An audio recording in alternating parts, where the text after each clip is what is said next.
Nongeye kubasuhuza mwese mukurikirana Voice Made in Rwanda TV. Dukomeje n'isomo ryacu ryo kwiga kudoda, season ni ya gatatu, episode ni ya karindwi dutangiye. Nkubwira ngo twarangirije kuri episode ya gatandatu aho tumaze kudubura modeli yacu tugiye gutangira kuyiteranya.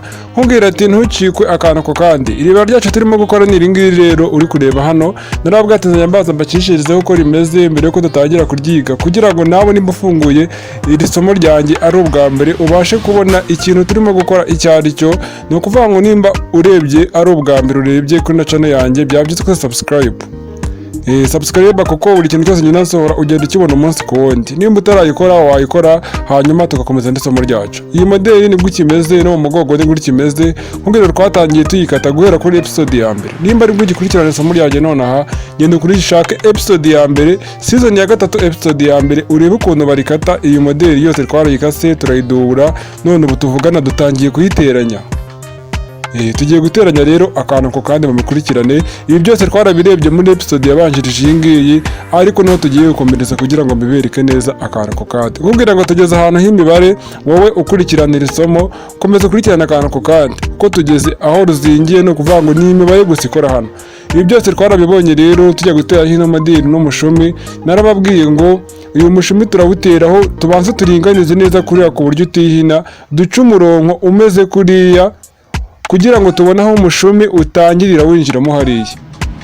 Ibi biba bikenewe ugacuriya murongo umeze na hariya ni muri ya rimwe n'igice rimwe 25 aho igarukira nawe ukahashyira kari akantu. Impamvu tukafashe rimwe 25 ndabikubwira ndakubwira ngo iyo turadubura ariko 25 igendera muri kutiri yo kudubura.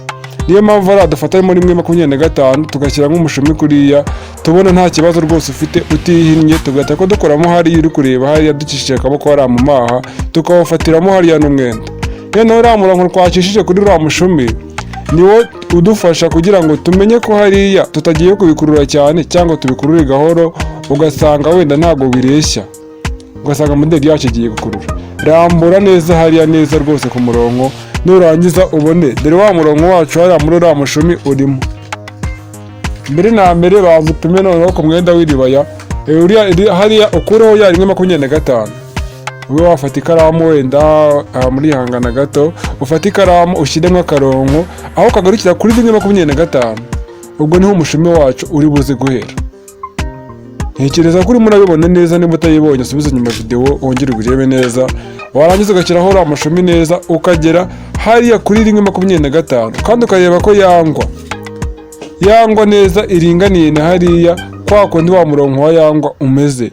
Wanze ugatukishamo urudodo nta kindi ukawufungiramo ku buryo umuntu ahinduye nk'iriba wenda akaba yarihinduriza kwa kundi riba ryuzuye atabona ko umushumi nyine ari nko mu madikano uteyemo aho gababona umanukiye mu mwenda w'imbere utapfa kumenya ibyo ari byo. Rero nkubwira ngo urabona ko umurongo uhita ko wongera ugacishamo urudodo kuriya muri uriya murongo kugira ngo umushumi uwufatishemo neza. Kandi ntabwo ari umushumi ushiramo hari ukuntu ushyiramo ukabona usa n'uhingamye kuko nyine umanuka umeze nk'uhingamye ujya kwinjiramo hariya n'ubundi irangwa niyo idufasha kugira ngo ujyemo. Urabona ko rwose ugiyemo neza. Ntekereza ko nawe ubibonye neza akantu ko kandi. Urabona ko ntabwo byihinnye birarambuye neza ufashemo. Rero ni kuri ubu ugomba kubikora. Urabona ko nta hano na hato byihinnyemo. Kandi iriya rimwe 25 yasigaye hariya inyuma kariya kantu minnye niko kantu umuntu ateraho imashini. Niyo mpamvu nkubwira ngo uba ugomba kugasiga kugira ngo utereho imashini. Kandi umushumi wacu urabona ko wagiye nk'imbere ku buryo utapfa kumenya ukuntu uteyemo. Niyo mpamvu nakubwira ati igihe uri gukata ino modeli kari agashumi ntabwo baragakata ngo gakureho kubera ko iyo udubura urahindura kandi utagakase ukadubura ntabwo waza kubona ukuntu uhindura. Kadushyireho kino ku ruhande urabizi ko inyuma ari ibice bibiri biba bihari. Dufate n'iki nacyo tubikore kugira ubone ukuntu tubikoze ukuntu twaciye wabibonye kugira ngo nimba utanabibonye neza muri kiriya n'iki nacyo ubibone. Narakubwira ati nta kantu ko kandi nzajya mbereka ntabwo nzongera gutaruka. Rimwe 25 hano mwabibonye twabikoze. Ugafata urwembe cyangwa ikindi kintu kigufasha guca utudodo wenda ashobora kuba ari urwembe n'abakoresha ibindi cyambere no guca urudodo ugaturuka kuri rimwe 25 uca akantu gato kugera inyuma nyine ahantu umushumi wacu kuriya kandi witonze ku buryo udakata umwenda. warangiza ugafata, urabona ko bimeze kuriya, ugafata umushumi ukawuseseka nk'imbere, ariko banza gato gato ko umushumi twaradobuye uba muremure cyane, ni ukugira ngo imbere bitaza kuza kuba birebire cyane bikaba byagera kure. Niyo wanawihorera nta kibazo, icya mbere ni uko ujyamo neza kuriya, wanze ukaringaniza neza ukabona ko nta hantu hato umushumi wihinnyemo na modeli yacu irambuye neza. Noneho warangiza uri kubibona kuriya, ugafata ingwa ugacisha ku mushumi, hari uwo mushumi uri akaba ariho ucishaho ingwa neza, kandi watsizemo akanya ka 25 kuriya. Urabona ko iriya ngwa ndi kuyandika ku mushumi, kugira iriya ngwa niza kuza guhindura bize kumfasha kumenya umushumi watangiriye hehe winjiramo hariya. Warangiza ugahita ukoramo haya mu maha, ugafatirana uriya mushumi kuriya, kuko iyo ubihindura biva ku murongo. Reba kuriya ngiye kugenda mbikurura kuriya, kuri tayari biba byatangiye kuva ku murongo bihingama, ubona bimeze ukuntu. Urabona ko namba ntangiye kubikurura, ntabwo wakwizera ko bikiri ku murongo neza. Niyo mpamvu nkubwira ngo ucisha hiriya ngwa, ntabwo wakwireba wa murongo wa mushumi uri kureba hariya, ugahita uburinganiza neza hariya kuriya neza. Urabona ko umushumi umeze nk'uhingamyemo kuriya, nyine niko umeze, niko modeli yacu yinjiyemo. Nta byo kuvangura uhagarika ngo urakora iki, kuraho 1.25 hariya ku ruhande. Nurangiza uhite kucisha nk'udodo rero, ubone neza ko wa murongo wacu wagiyeho neza kuri uriya mushumi.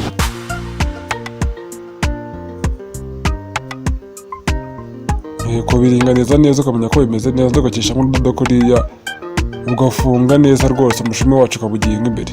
Ntekereza ko aka kantu nkabanje mbere yuko njya ku gipande cy'imbere ngo dutere. Urabona wa murongo dore nguriye, wa wundi wa yangu nuriye, ukamenya ko uringaniye neza hariya hagiye guca urudodo, kuko cyagiye tubunjizamo mbere yuko duhindura wabonaga ko uriya murongo waringaniye neza na hariya. Niyo mpamvu na hariya uba ugomba kuwushyiramo, hari ugafata nk'uriya mwanya. Ntekereza ko ubibonye neza akantu ku kandi. Ni Valens Made Rwanda TV. Wakunze n'amasomo yanjye wakora like, kandi ushobora kujya muri comment ukambwira uko ubitekereza, uko ubibona, ukambwira n'indi modeli nazabasorera ubutaha. Kandi si ibyo gusa, hari abantu baba bakeneye kwiga, bashaka kumenya ubumenyi nk'ubu ngubu, baba babizi ariko batazi gukora amamodeli cyane. Byaba byiza ubahaye nka link y'ino video, ukabwira bakinjiramo bakiga, bakanakora subscribe kugira ngo mubashe kubikurikirana muri benshi. Urabona ko harimo ya 25 no duhina umwanya w'imashini. Kugira ngo ukurikirana amasomo yanjye rwose ugomba kuyasangiza n'abandi, nkuko nanjye mba nafashe nkavuga ngo reka nyabasangize, ngende nigisha bamwe mu bantu bakeneye kwiga buno bumenyi, namwe akariko mugenda muhereza n'abandi, nariko tukenda twungurana ubumenyi. Kuko hari abantu benshi ubusanga nyine badoda ariko, cyangwa se bashaka no kwiga kudoda ariko barabuze uburyo ki babitangiramo, kandi bino birabafasha cyane. Rero urangije uteranya igipande by'inyuma byombi, urabihuza, ubwiza n'ubwiza birebana. Tugiye guteranya, ugafatamo 1.25, ako ikariye yasigaye 1.25, 1.25, nariya naho shyiramo 1.25 no kugera hejuru. Bino biradufasha guca umurongo rero. Wangiza ugacisha nk'urudodo ruturuka hariya hejuru neza, kandi hariya hejuru ni ukuvuga ngo kuri kariya gashumi neza aho karangirira niho urudodo ruhera. Ugafatamo urudodo kuri ukabanza ugapfundika bigakomera. Abantu rwose mudoda mugahita mukomeza, mugaceramo umwenda mugahita mwikomereza, bikongera bigahamba, kase mugapfundika akantu gatoya. Amaribaya ni iribaya riba riri kuri tashi. Urasize nk'udodo ngo urupfundike rukomere, uraryambara rigaturika. Hari ukuntu ryambara, urabona kwambara iribaya buriya abantu benshi rero biranabagora, ugasanga nyine bari kurura ukuntu bashyiramo amaboko, ugasanga kurimanuramo byabaye ikibazo kuko riba riri kuri tashi. Rero wowe udoda, wowe w'umutayeri, jya ugerageza upfundike urudodo cyane ku buryo ritateza ikibazo cyo kuba ryaturika. Hariya wanze ugapfundika, ni ukuvuga ngo iyo ari 25 dusizemo haya niyo yo kuza gutera imashini. Hariya niho umuntu atera imashini dukata. Mwabonye ko twayisizemo, nimba ari gifunguye no video, urabona ko hano modeli yacu hano imeze neza ku ijosi. Ntekereza ko ubibonye neza nka ko ku ifoto bimeze. Nkubwira ati nicyo giye kugira ukurikirana akantu ku kandi, tugeze aho bikomeye, aho hakora imibare gusa, kandi iyi ni imibare yo kwitondera ko wageze akantu kagucika ubuhombye. Ahera ko nkubwira ngo ni Valens Made Rwanda TV, kora subscribe nimba utarayikora. Rwose nimba ukurikirana isomo utarayikora wayikora, kandi wowe ukurikirana amasomo yanjye. Hano tugiye gutera ipensi rero, banze urebe ukuntu dutera ipensi. Turatambika 4 n'igice, duturutse hari urudodo twarukishije 4 n'igice, kane n'igice. Urabona kane n'igice ahantu igarukira. Ni ukuvuga ngo izi ni epensi z'umuntu mukuru, ugaca umurongo ugororotse wo muri ya kane n'igice aho yagarukiye.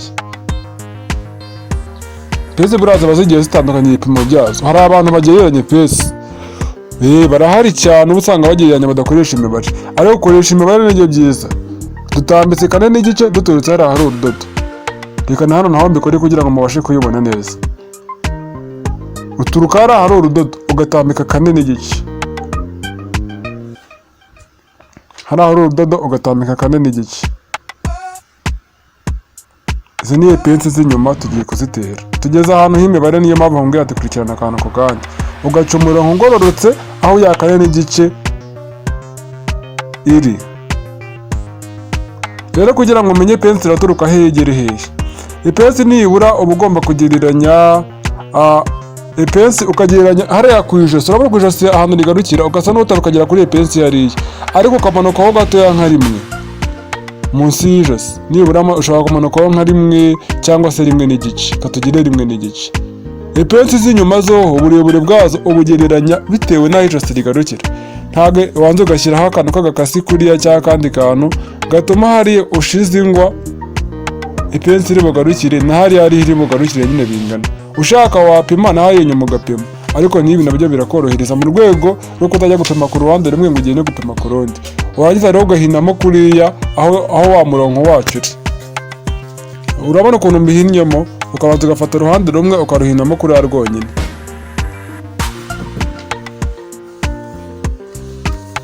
Hano ukajya wabona gucishamo urudodo rwo muri ipensi. Ndako ntabwo ari gupfa kurucishamo gutyo gusa, ni ku mibare. Ukamenya ahantu ipensi iri butangirire n'ahantu iri bugarukire, kandi ikagenda ku buryo bungana neza. Hariya nibura ugashyiramo paseri ifite nka rimwe, umuntu mukuru. Ugaca umurongo ugororotse neza uturuka hahandi ipensi iri bugarukire kugera hejuru, hahandi nyine yatangiriye munsi y'ijosi ho gatoya, tumanutseho rimwe. Ukawumana aho ugasa n'uyibyimbyamo. Uriya murongo rero umeze nk'usongoye, usa n'ubyimbyamo gatoya, kuko uba usongoye cyane, kandi umuntu mukuru ipensi bigomba kumera nk'aho igaragaramo. Iyo isongoye cyane n'ubundi nta mumaro iba ifite. Iyijyamo ukabona ubundi umumaro wawo ni ukugira ngo, urabona mu mugo imbere haba hari amabere, ugahita ugacishamo urudodo rusongoye kuriya. Imbere haba hari amabere agenda nyine muri ipensi, ariko inyuma nta mabere aba ahari, ahubwo haba hari umugongo, kandi umugongo umeze nk'uwihese ukuntu. Ni ukuvuga ngo cya kintu cy'icyuka gishobora kuzamo mu mwenda, izi pensi ziragitwara. Niyo mpamvu uba ugomba gusa wenda n'usizemo akantu kameze nko kuyibyimbyamo gatoya.